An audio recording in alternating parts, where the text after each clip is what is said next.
अगर आपने नया-नया सिलाई सीखा है और आप लोग डिज़ाइन बनाना भी सीखना चाहते हैं तो इस वीडियो को एंड तक देखिएगा। तो सबसे ईज़ी तरीके से बनने वाला बाजू का डिज़ाइन आज बता रही हूँ। तो सबसे पहले अस्तर के कपड़े को लेना है, लंबाई-चौड़ाई कितना लेना है ये आप सभी को स्क्रीन पे दिख गया। अब इसके बाद इसको डबल फ़ोल्ड किया है मैंने, अब एक बार और फ़ोल्ड कर दूँगी। कुल मिला के कपड़े को 4 बार में फ़ोल्ड करना है, ठीक है?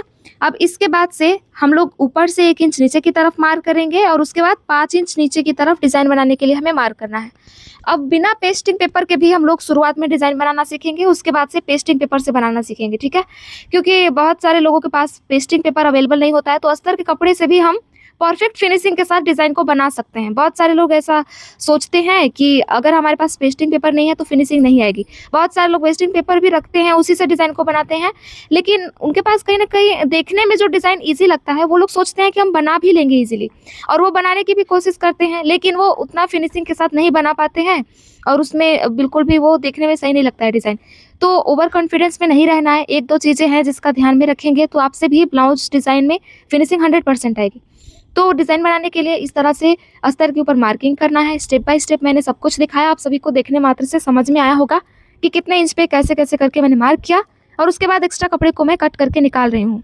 क्योंकि जो चीज़ देखने में आसान लगती है उतनी होती नहीं है बनाने में, या फिर 1-2 चीज़ों को आपको माइंड में रखना होता है तब डिज़ाइन को बनाएँगे तो वो परफेक्ट तरीके से बनेगा। तो देखिए मैंने मिडल में से कपड़े को कट करके निकाल दिया और ये किनारों का कपड़ा ही इम्पोर्टेंट है, इन दोनों को हमें रखना है और आई जैसा शेप बना हुआ है, आप लोग देख पा रहे होंगे।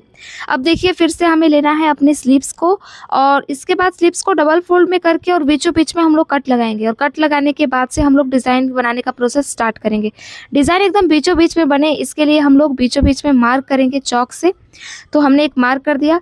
अभी इसके बाद से जो हमने फ्रेम कट किया है अस्तर से, इसी के जस्ट ऊपर में रख देना है बीचों-बीच में, जो लाइनिंग बनाया है एकदम वहीं पे रखा है मैंने और ऊपर और नीचे की तरफ भी बराबर हमारा कपड़ा बचा हुआ है।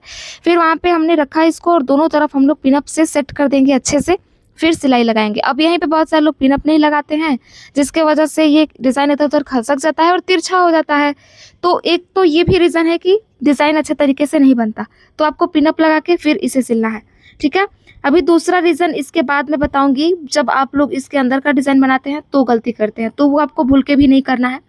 तो फिलहाल तो हमने सिलाई लगा लिया है एक बराबर से और फिर बीचों-बीच का कपड़ा कट करके निकालेंगे। दूसरी गलती ये करते हैं कि जो मैंने किनारों-किनारों पे सिलाई लगाया है, वो आप लोग एक बराबर से नहीं लगाते हैं, मोटा-पतला कर देते हैं, जिससे कि शेप जो है बराबर से कट तो हो जाता है, लेकिन सिलने जाते हैं तो सिलाई अगर सही से नहीं चलाएँगे तो फिर वहाँ पे भी डिज़ाइन बिगड़ जाता है। तो दूसरा पॉइंट ये रहा। अभी तीसरा पॉइंट अभी बाकी है, जो वीडियो में आगे पता चलेगा जब हम अंदर डिज़ाइन को बनाएँगे तब।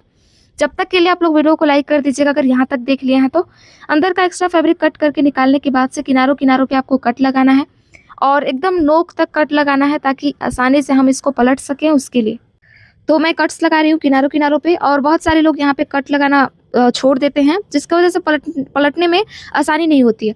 तो हमने नज़दीक-नज़दीक में कट लगाया है और अब हम इसे पलट भी रहे हैं और पलटने के बाद से दूसरा चीज़ आपको ये करना है ना कि आप लोग ना ध्यान नहीं रखते, मतलब आपने इसको पलट दिया तो इसके ऊपर आपको प्रेस लगा देना है ताकि ये अच्छे से चिपक जाए और उसके बाद सिलाई लगाएँगे तो अच्छे से ये फिनिशिंग आएगी। अगर आप लोग प्रेस नहीं लगाते हैं कोई भी डिज़ाइन बनाते समय तो फिर फूलन आने लगता है। अगर आप लोग ऐसे ही सिलाई लगाते हैं तो कहीं-कहीं सिलवटें भी आ जाती हैं।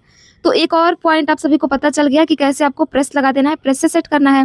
अब इसके बाद अंदर वो बनाना है लगाने के लिए, तो हमने एक कपड़े को लिया है मेन फैब्रिक का, अब इसके ऊपर अस्तर को रख देना है, चारों किनारों पे सिलाई लगाना है और तीसरा पॉइंट यहीं पे आपका आता है, तो मैं वो बताने जा रही हूँ, लेकिन उससे पहले आप लोग लाइक कर दीजिए जल्दी से, क्योंकि बाद में से आप लोग लाइक करना भूल जाते हैं। देखिए ये जो बो बनाने जाते हैं हम लोग, जो मैं बना रही हूँ अभी अस्तर के साथ इसको चिपका रही हूँ, इसी से हमारा डिज़ाइन में फिनिशिंग आता है। तो देखिए मैंने एक अस्तर और एक मेन फैब्रिक लिया है। कभी-कभार आप लोग करते क्या है कि एक मेन फैब्रिक नहीं ले, एक अस्तर और एक मेन फैब्रिक ना लेके दोनों मेन फैब्रिक ही ले लेते हैं, जिससे कि फिनिशिंग नहीं आती है। तो अगर आप लोग अस्तर चिपकाएँगे तो इससे बेस मजबूत होगा और जब आप लोग डिज़ाइन को बनाएँगे तो ईज़िली वो बन पाएगा, प्लेट्स सारा क्रिएट होगा। और उसके बाद मैं कैसे कट लगा के इसको पलट रही हूँ ये भी आप सभी को दिख रहा होगा कि किनारों पे मैंने कुछ भी नहीं छोड़ा, चारों तरफ से पैक करके उसको सिल दिया था। फिर अस्तर की तरफ कट लगा के इसको पलट लिया था और प्रेस भी लगा के अब देखिए मैं कैसे धीरे-धीरे प्लेट्स को बना रही हूँ। तो ये आसानी से बनते जा रहा है और इसके बाद अब हम लोग बीचों-बीच में सुई धागे से इसको स्टिच कर देंगे। किनारों पे फिनिशिंग आप लोग देख सकते हैं कितना बढ़िया आया है। अगर यहीं पे मेन फैब्रिक केवल होता तो इतनी फिनिशिंग बिल्कुल नहीं आती। तो ये सारी चीज़ें आपको पहले पता थी कि नहीं, आप लोग कमेंट में ज़रूर से बताइएगा। और कुछ भी हेल्प मिला होगा वीडियो से थोड़ा सा भी आप लोग लाइक कर दीजिएगा और दिल ज़रूर भेजिएगा रेड कलर का, ताकि मुझे पता चले कि आप सभी ने समझा है और सभी ने जाना है। और अभी यहाँ पे भी अभी सारा पॉइंट क्लियर नहीं होता है, अभी आगे एक लास्ट पॉइंट बचा है जिसको अगर ध्यान में नहीं रखेंगे तो डिज़ाइन उतना परफेक्ट शायद नहीं बन पाएगा। तो देखिए मैंने क्या किया, बीचों बीच में इसको स्टिच लगा दिया और देखिए कितना बढ़िया बटरफ्लाई जैसा शेप बना है। एक गोल्डन कलर का मोती लेंगे और बीच में सुई धागे की मदद से टक कर देंगे। आप लोग चाहे तो यहाँ पे स्टोन भी लगा सकते हैं, आपके ऊपर डिपेंड करता है कि आपको कैसा पसंद है, या फिर आपके बॉर्डर पे भी डिपेंड करता है कि क्या चीज़ उसमें दिया हुआ है। अब स्लीव्स को लेंगे और देखिए यहाँ पे ध्यान देना है आपको कि जब इसको नीचे रख रहे हैं डिज़ाइन को, तो इक्वली दोनों तरफ करके और फिर इसके ऊपर सिलाई लगाना है। ऐसा नहीं कि एक तरफ ज़्यादा और एक तरफ कम हो जाए। तो ये एक लास्ट पॉइंट ध्यान में रखिएगा। और जो चौड़ाई है इसका डिज़ाइन का, उसको भी दोनों तरफ सेम ही रखना है। एक तरफ मोटा या फिर पतला करेंगे तो इससे भी फिनिशिंग नहीं आएगी। लेकिन मैंने सब कुछ एकदम ध्यान में रख के सारी चीज़ें की है, तो फिनिशिंग एकदम एक नंबर की आई है। आप लोग खुद ही देख सकते हैं। और लाइक कर दीजिएगा और कमेंट में बताइएगा कि ये बढ़िया तरीके से बनाया है कि नहीं मैंने बिना पेपर पेस्टिंग के। इसी के साथ ये भी बताइएगा कि ये वाला डिज़ाइन आप लोग कब ट्राई कर रहे हैं।